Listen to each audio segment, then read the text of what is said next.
자, 지난 시간에 제가 운명에 대해서 말씀을 이렇게 들으면서 어쩌면은 동양 사람들의 고대로부터서 사고가 어째요? 운명은 딱 정해져 있는 것이 아니라 정해져 있는 명과 변화가 되는 운이 이렇게 흘러가고 있다. 그렇죠. 그래서 이렇게 후천적 노력으로 인해서 변화가 되는 것을 우리는 운이라고 그러고, 명은 딱 고정이 이렇게 되어 있다. 사주팔자같이. 그랬는데, 그렇기 때문에 운명 자체는 100%는 아니어도 어째요? 변화가 된다. 이제 그런 차원에서 본다면은 서양 사람들의 생각한 것보다는 훨씬 더 인문주의적이고 인간 중심적인 것이다 라고 그렇게 이야기를 할 수도 있습니다. 서양에서는 뭐 100%는 아니어도 그러죠. 기독교 같은 데서는 특히 모든 것은 누구 뜻이에요? 하느님의 뜻이죠. 뭐 동양에서도 그런 말을 하지만은 모든 주제는 유일신인, 인격적 차원의 유일신인 하느님에 의해서 다 주제가 된다. 근데 동양에서는 유일신이라는 개념이 없으니까, 하늘이라는 막연한 개념은 있어도 유일신이라는 개념은 없으니까 훨씬 더 인문주의적이다.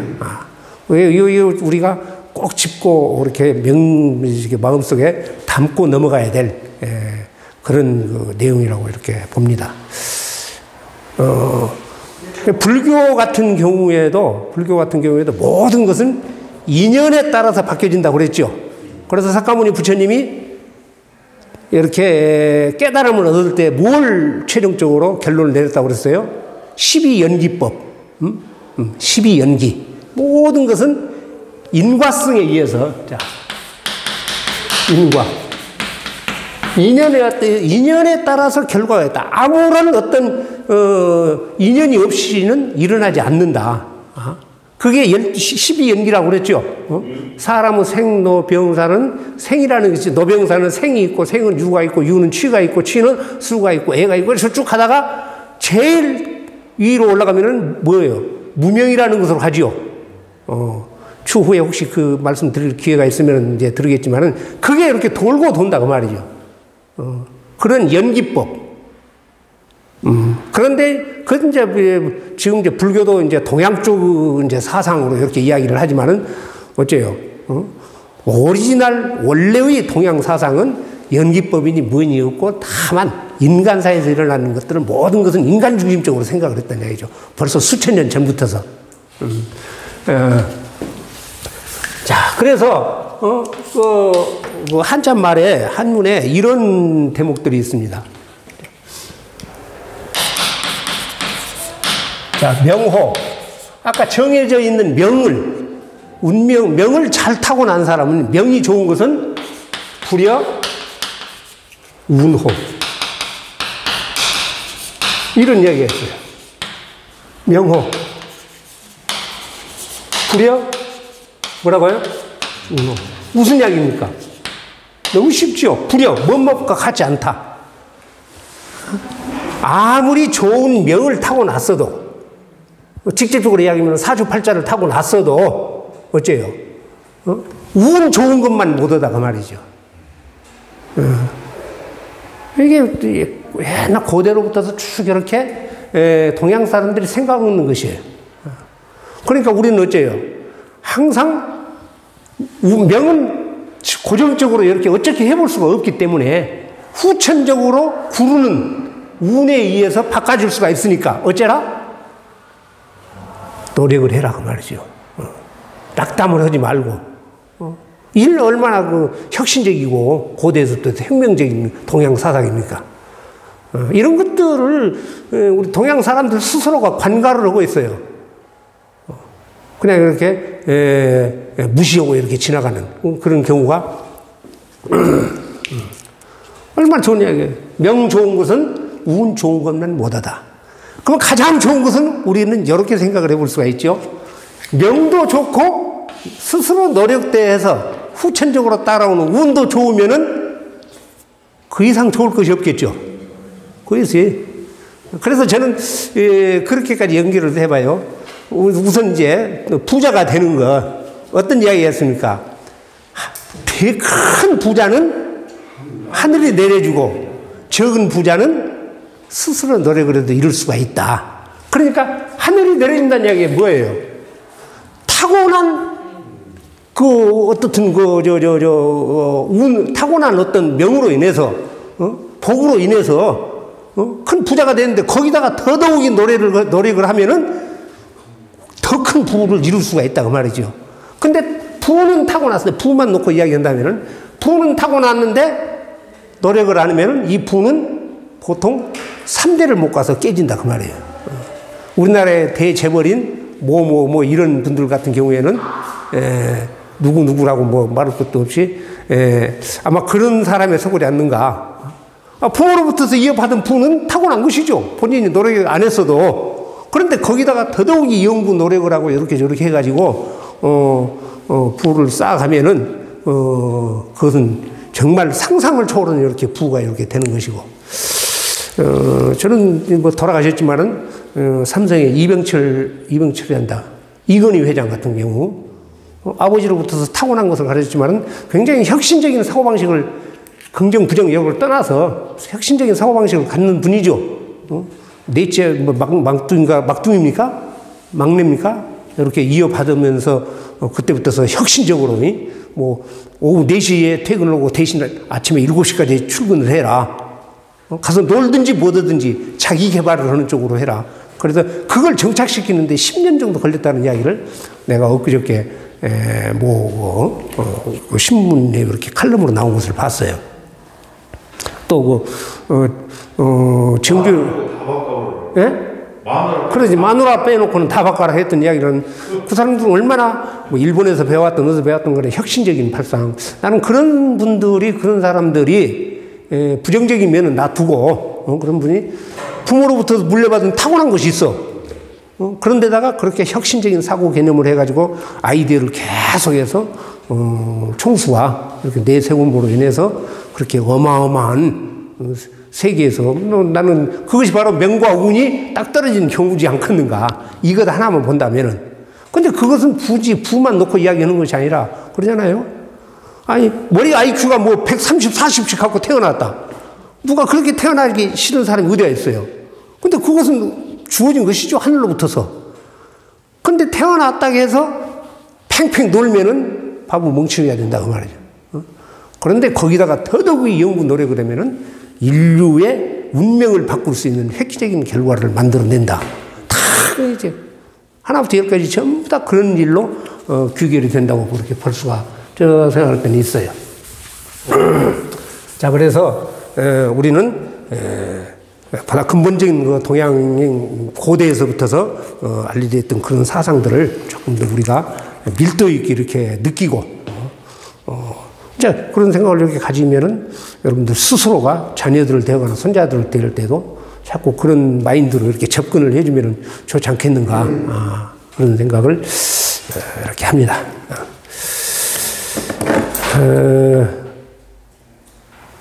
그러고 이제, 지난 시간에, 뭡니까?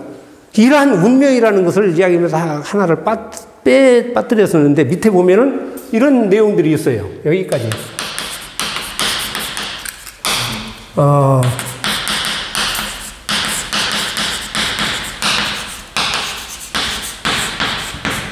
호리지차. 호리지차.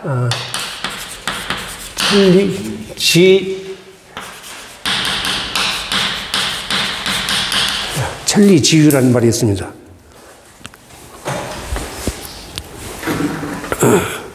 이 앞번에 가지고 온 거 안 가지고 있어요? 우리가 운명을 이야기할 때, 그것이 고정되었든 움직이든 간에 운명을 이야기할 때, 그 잠깐의 운명이라고 하는 것이 세월이 지나고 나면은 인생을 갖다가 엄청나게 벌려놓는단 말이죠. 간격을. 그래서 이 홀이라고 하는 것은, 이건 이제 타로 호자예요. 타로 호자, 홀이. 타로 끝이라 그 말입니다. 타로 끝만한 차이가,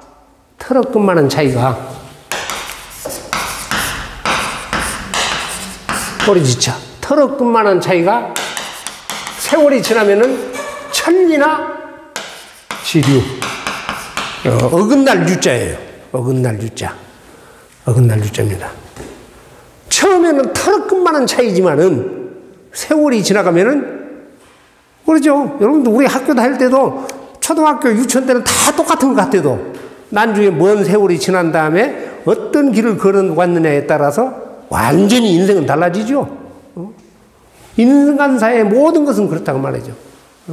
그래서 그런 단순한 사소한 것이라 할지라도 어떻게 되냐면은 소홀히 하지 말고 최선을 다해서 접근할 필요가 있습니다. 우리가 개인사만 그런 것이 아니라 사실은 인생사 전바가 그렇고 사회의 분위기 전반이 그래요. 저는 그런 생각을 합니다. 최근에 무슨 뭐 시장 선거 양쪽에 이제 이렇게 뭐 서울하고 이제 부산하고 이렇게 하는데 무엇부터서 지금 이 난리를 치고 있습니까? 뭐 누가 당선되고 안 되고 뭐 낫다 그러다를 떠나서 그 사람들이 저질렀던 아주 사소하다라고 생각했던 것들, 문제 성적인 문제 이제 이야기가 그렇게 되지만 당초에 했을 때는 아주 사소하게 생각했을 거예요. 그렇죠? 그거 뭐 성 학대라고 합니까? 성 뭐라고 합니까? 굉장히 사소하다고 생각을 했겠죠. 뭐 이런 정도야. 그런데 오늘날 보면은 온 본인들이 아주 그냥 구렁텅이가 빠져든 것은 말할 것 없고 온 세상이 시끄럽잖아요. 지금 온 세상이. 이것이야말로 털어끝만한 차이가 천리나 뭐나면 이렇게 간격으로 벌어진다고 말이죠. 사회의 일도 그렇고 우리가 뭐 아까 운을 이야기할 때, 자 운을 이야기할 때 개인의 운도 있지만은 나라의 운을 이럴 때는 뭐라고 이야기합니까? 국운 그러죠. 나라의 운도 항상 바뀌지 않습니까? 어떻게 바뀌어요? 각 개인이 생각하는 사고방식이 어떤 일에 따라서 모아져 가지고 바뀌어지기도 하고 또 글로 인해서 우리가 나라를 이끌어 갈 수 있게끔 해주는 지도자를 뽑지 않습니까? 뽑을 때 어떤 마인드를 갖고 생각을 갖고 뽑느냐. 근데 사람 알기가 어렵죠. 우리가 지금 뭐 대권 주자니 뭔 주자니 이런 사람들 깊이 있게 알 수가 없죠. 그게 이제 참 한스러운 일이지만은 어떻든 간에 잘못 뽑아놓으면은 나라가 망한다 그 말이에요. 그러니까 한 사람 한 사람의 행동이지만은 그것이 어째요? 나를 포함을 해가지고 온 사회가 멸망의 구름텅이로 들어간다. 그렇기 때문에 한 사람 한 사람이 생각하는 것들이 얼마나 중요하고 사소하게 생각하는 것들이 얼마나 큰 결과를 난주에 낳게 되는가 이런 것들을 우리가 항상 생각을 하고 가는 것들 그런 것들의 내용들이 바로 이런 주역이라는 사상 속에 쫙 깔려져 있다고 말이죠. 그래서 제가 몇 번 말씀을 드리지만은 별스럽게 주역이라는 책이라든가 이런 고차원적 서적을 지금 제가 말씀드렸던 것들 여러분들 얼마나 실감이 와 닿는가 안 하는가는 모르겠지만은 갖지 않고 접해가지고는 이해를 할 수가 없다 그 말이죠.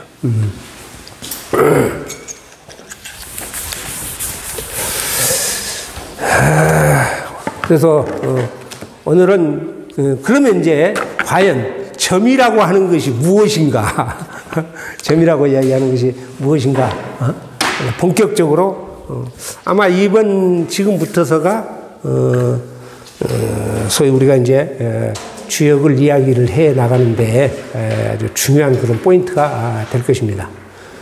지금까지 말씀드렸던 것은 개괄적인 것들이고 기본적인 기초 지식을 우리가 형성해 나가기 위해서 왔던 것들이고 자 우선 점이다.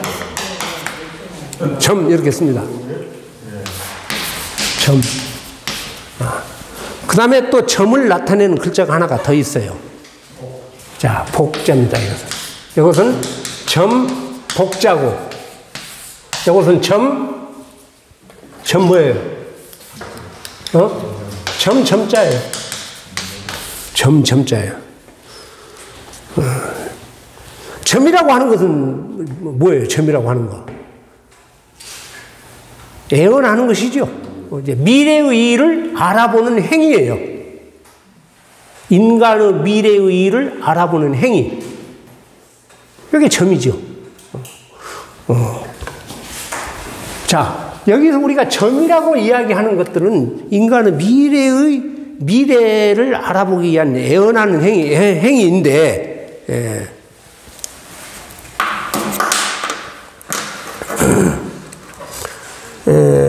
일반적으로 점은 넓은 의미에서 봤을 때 인간의 미래를 예측해보는 일, 모든 것을 다 포함해요. 광의적인 면에서는. 모든 일, 알아보고자 하는 모든 일은 다 점치는 일이다, 그 말이죠. 그 다음에 협의적인 의미로는 아까, 주역 점을 이야기를 하기도 하고, 주역을 통해서 인간의 미래를 알아보는 행위. 그 다음에 무당이라든가 무굿을 통해서 알아보는 행위. 이런 것들로 협의적인 차원에서는 점이라고 이렇게 한다고 말이죠. 그래서 우리가 점은 아까 미래를 알아보기 위해서 하는 행위는 여러 가지가 있죠. 우선 고대에서부터서 지금같이 이렇게 인지가 잘 발달되기 훨씬 이전, 훨씬 고대에서부터서는 어떤 점들이 지금도 그런 점들은 유행을 하고 있습니다. 첫째, 가장 얼른 동서를 막론하고 가장 유행되는 것이 하늘의 별자리를 보고 알아보려고 하는 거. 그거 보고 우리는 그냥 별점 그러죠. 별점. 하늘의 별의 자리가 어떻게 이동을 하고 이렇게 흘러가고, 그건 동서나 동양이나 서양, 특히 서양의 별점이 유명하죠. 별점. 점성술이라고 이야기하는 것들. 그 점성술이 발달해서 지금 천문학의 체계가 잡힌 것 아닙니까? 그래서 별점, 이게 하늘의 전체 운행 상태를 보고 인간의 미래를. 그게 다 개인한테 개인의 별이 있다고 그러죠. 있는지 없는지는 몰라도. 이게 이제 대표적인 것이고, 그 다음에 동물의 움직임을 놓고 미래를 예측하는 것. 대표적인 것이 뭐가 있겠습니까? 제가 지난번에 한번 말씀드렸는데, 예? 세점. 그렇죠. 세점. 세점. 보면은, 그렇죠. 세장 속에 새가 한 마리 있고, 종이에다가 이제 이렇게 점괘를 적어 놓은 거, 이제, 물을 조심해라, 동쪽으로 가지 마라, 대들보가 흔들리겠다, 여러 가지 있어요. 그러면 새가 왔다 갔다 탁 집어내죠. 그러면 그것을 읽어보고 점친 사람이, 내가 스스로 점을 쳤다면 내가 그것을 해석해 보면 되는 것이고, 더 능력 있는 사람한테 의뢰를 하면 그 사람이 이제 해석을 이렇게 해준다, 그 말이죠. 세점 같은 경우. 다른 동물을 이용해서 했던 것은 제가 본 적이, 맞아, 문어. 언제 보니까, 영상에 보니까 그 문어 점친다라는 게 나왔더만. 그런데 특히 이 새를 이용해서 하는 세점이 유행된 게 저는 그렇게 생각을 해서 아마 맞을 거예요. 새라고 하는 것은 고대에서부터 인간은 하늘하고 통한다고 그렇게 본 거예요. 그렇죠. 그러니까 티베트 같은 경우에는 사람이 죽으면은 천장이라고도 그러죠. 새가 다 이렇게 먹음으로써 하늘로 영혼을 가지고 올라간다. 그러니까 새라고 하는 것은 지금 우리가 생각할 때도 어째요? 하늘로 통할 것 같죠? 아마 그래서 세점이 유행이 됐지 않는가.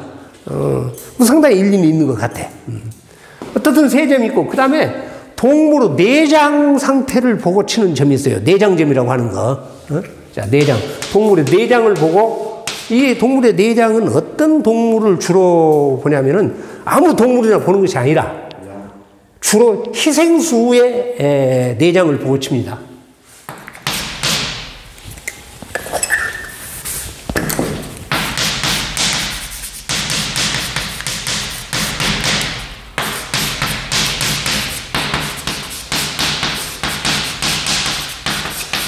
희생수가 뭐예요?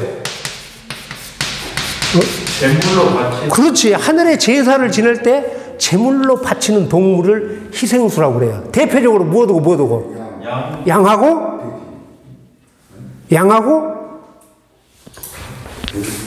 답은 많이 하는데. 요 글자 옆에. 소 우자에 우리가 그래서 희생 제물로 바치는 대표적인 동물이, 다른 동물들도 물론 돼지도 있고 그러지만은 고대에서부터서 동서를 막론하고 주로 소하고 양입니다. 근데 양이 더 보편적이에요. 그러니까 우리가 희생양이란 말을 거기서 쓰는 것이죠. 양을 희생시켜가지고 하늘에 제를 올리고 신의 노여움을 달래기는 것. 우리가 희생양이라는 말이 거기서 나온 거예요. 희생수 중에 대표적인 것이 양이다 그 말이에요. 동서를 막론하고. 근데 이제 한자 희생은 소자가 이렇게 들어가고 있어요. 어떻든 소고 양이다 그 말이죠. 그러니까 소나 양을 잡아서 제사를 지내고 그 내장을 꺼내가지고 그 내장이 어떻게 돼 있느냐. 깨끗하냐 안 깨끗하냐 막 뒤틀리냐 안 틀리냐 이걸 보고 점을 친다 그 말이죠. 이게 이제 아주 이런 것들이 지금 어떤 그 형태를 보고 이렇게 움직임이라든가 이런 걸 보고 점치는 아주 대표적인 것들입니다. 이거 많이 나오죠. 고대 어떤 뭐 영화라든가 어떤 소설 같은 데 보면은. 그 다음에 이제 그 다음에 인간의 형상을 보고 치는 점들이 있어요. 미래를 알아보는 거. 인간의 형상. 그렇죠. 대표적인 것이 관상이죠. 관상. 이 상이 뭡니까? 불교적인 차원으로는 상당히 철학적으로 깊은 내용이에요. 그러나 일반적으로는 모양이나 형태지요. 그래 인간의 모양이나 형태를 보고 볼 관자, 관상입니다. 자, 근데 관상하면은 대개 우리는 대표적으로 관상은 얼굴만 보고 이야기를 하죠. 그렇죠. 얼굴 면자, 면상이다 그 말이죠. 그러게 얼굴을 보고 주로 이렇게 운세가 이렇다 저렇다 이야기하는 것을 관상이라고 하는데 사실은 폭넓게 얼굴뿐만 아니라 또 인간의 어떤 무엇을 보고 또 점을 칩니까? 손바닥. 뭐예요? 손금이죠? 그걸 보고 뭐라고 그래요? 수상. 수상. 그 다음에 또 뭐가 있어요? 촉상. 촉상. 또 뭐가 있어요? 네? 골상. 그러죠. 그 사람의 골상. 머리의 형태라든가 두상이 어떻게 되느냐. 골상. 그 다음에 가슴, 이렇게 하는 가슴의 어떤 형태를 보고 치는 흉상. 대표적인 것이 우리가 얼굴에 있는 면상, 그 다음에 손금, 촉상, 발금, 뭐, 이렇게만 이야기를 하지. 그 다음에 코가 어떻게 생겼느냐에 따라서 뭐 비상, 귀가 어떻게 생겼느냐에 따라서 또 귀 이자 써서 이상. 그런 것들이 인간의 모양, 형태를 보고 그 사람의 운세, 타고난 운세를 점친다 그 말이죠.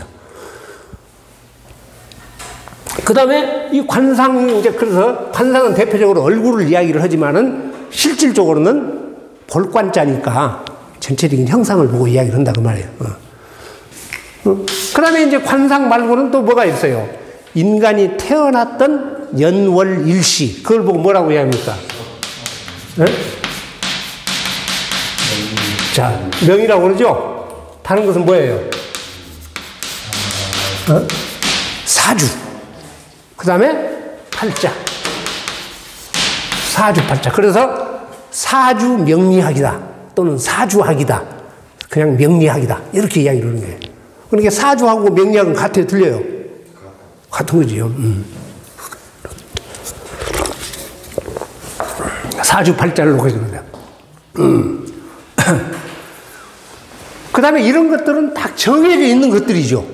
사주도 정해져 있고 얼굴도 노력을 하면 물론 얼굴이 바뀌어지기도 하지만은 요즘에는 어떤 사람이 이렇게 이야기하면 다 수술하면 얼굴 다 뜯어 고쳐본다는데 그건 좀 억지스러운 이야기고 아무리 수술을 해도 못 바꾼답니다. 천천히 이렇게 전문가들 이렇게 보면은 근데 이런 것들은 형상을 보고 이렇게 점을 치는 것이고 인간이 인위적으로 어떤 뭘 만들어서 점을 치는 어떤 제도랄까 뭐 기구랄까 이런 것을 만들어서 또 미래를 예측을 해요. 대표적인 것이 뭡니까? 주사위 만들어서 던져서 점을 쳐보는 거. 그러죠? 주사위 던져서. 그것도 점 치는 것이다 그 말이죠. 그 다음에 또 뭐가 있어요? 서양식에서 그 카드, 타로점이라고 하는 거. 그런 것들도 카드를 만들어서 보면 전에 007 시리즈 이렇게 보면은 카드를 이렇게 탁 넣으면서, 지금 누가 다가오고 있다. 날아다니는 뭘 타고 있다. 그러고 보니까 007이 딱 이렇게 비행기 타고 오는 거, 그랬더니 007 영화 초기에 나온 영화, 그런 영화 있었죠. 타로점, 카드점. 우리나라에서 화투로 패보죠. 오늘 운세 이렇게 본다라는 거. 화투점. 그런 것들은 인간이 만든 도구에 의해서. 근데 동양에서 고대에서부터서 체계적으로 점이 이렇게 보는 것이 두 가지가 있었습니다. 하나는 아까 동물의 뼈 상태를 보고 그걸 보고 뭐라고 해야 합니까? 갑골점. 이 갑골점. 그 다음에 이제 우리가 가장 철학적이고 체계가 잘 잡혀 있고 그렇게 보는 뭐예요? 괴를 뽑아서 64괴라고 이야기했죠. 괴를 뽑아가지고 64의 괴 중에 그 괴의 내용을 해석을 이렇게 하는 거. 주역점입니다, 소위. 다 역점이에요, 역점. 그런 인위적으로 무언가 만들어서 점을 쳐보는 거. 미래를 예측해 보는 거. 아까 이런 것들, 그러니까 주사위라든가 또 뭐 화투점이라든가 카드점이라든가 뭐 이런 것들, 그 다음에 고대에서부터 있었던 갑골점. 이게 갑골점으로 나온 게 바로 이 복자입니다. 이야기 들었죠? 왜 그러면 이것을 이렇게 표시했느냐? 이 갑골점을 칠 때 이용되는 뼈가 두 가지가 있죠. 거북이? 네. 사실은 엄밀히 이야기하면 등껍질이 아니고 배딱지예요, 배딱지. 등껍질로는 할 수가 없어요.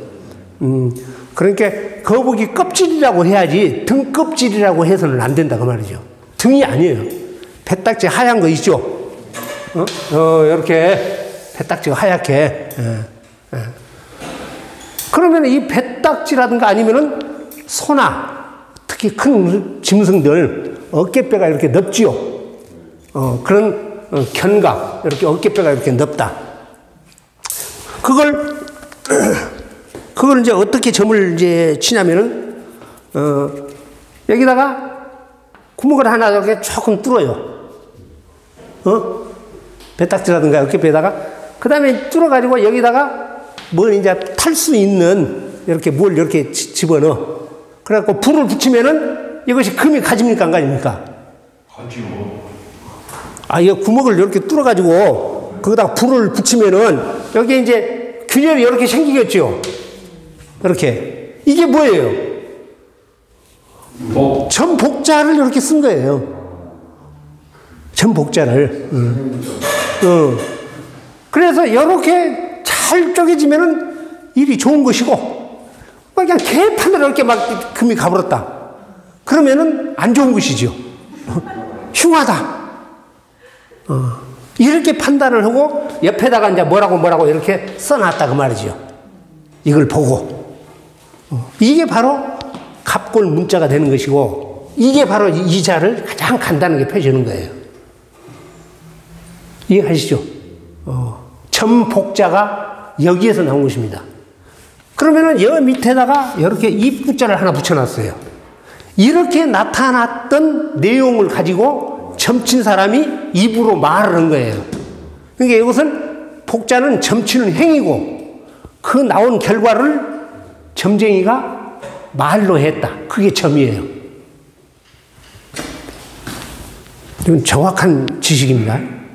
뭐 내가 만들어낸 게 아니고 이게 이제 점과 복에 대해서 이제 확실히 이해가 가지죠. 점과 이게 복자고 이게 점자의 출발점인데